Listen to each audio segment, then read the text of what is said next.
Kiếp trước, con trai và con của đồng đội chồng cùng rơi xuống nước. Nhưng chồng lại cứu con đồng đội trước. Khi con được cứu lên, do lỡ mất thời gian cứu tốt nhất, nên đã chết. Giang Ly chịu nỗi đau mất con. Dân vặt chồng 30 năm. Cuối cùng trầm cảm mà chết. Vừa mở mắt, Giang Ly trở về trước khi con rơi xuống nước. Đồng chí, cậu không sao chứ?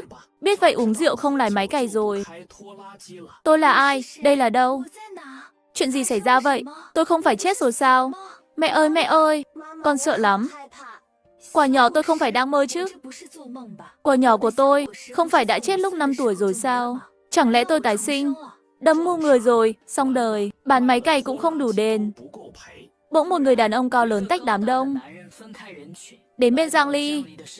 Giang Ly, cô có bệnh à? Ôm con chạy nhanh vậy làm gì? Người đàn ông giật lấy của nhỏ trong lòng cô. Trừng mắt nhìn cô.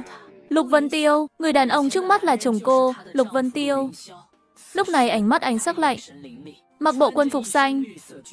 Đúng tuổi đôi mươi đẹp nhất. Tôi thực sự trở về. Giang Ly giành lại của nhỏ. Ôm chặt vào lòng. Lần này không ai cướp được của nhỏ từ tay cô. Ông trời cũng không. Cô đâm ngu người à? Trước kia tôi mới ngu, nên mới lấy anh.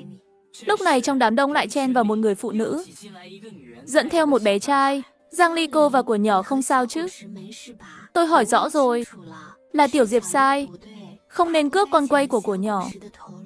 Làm cô tức giận bỏ đi. Tôi xin lỗi, Tô Vãn Thanh. Chính người phụ nữ này xen vào giữa cô và Lục Vân Tiêu hơn 30 năm.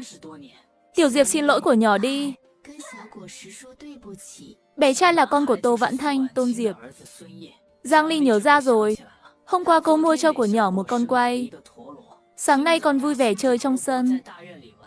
Tôn Diệp chạy đến hỏi. Sao mình không có, cậu ấy cũng muốn chơi. Quả nhỏ không chịu. Tôn Diệp đến cướp. Giang Ly biết. Bảo cậu ấy trả con quay cho của nhỏ. Chú Lục lần nào mua đồ chơi cũng mua 2 cái.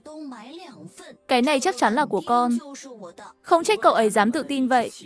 Vì sau khi ba Tôn Diệp, Tôn Hiểu Phong mất, Lục Vân Tiêu coi cậu như con ruột. Cứ mua gì cho của nhỏ là cậu có một cái. Giang Ly giật lại con quay. Đây là tôi mua, không phải chú Lục mua. Tôn Diệp òa khóc. Vừa lúc Lục Vân Tiêu và Tô Vãn Thanh về, chỉ thấy Giang Ly giật con quay. Không nghe thấy tiếng.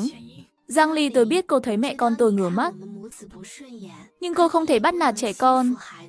Cậu ấy cướp con quay của tôi. Cướp con quay của tôi.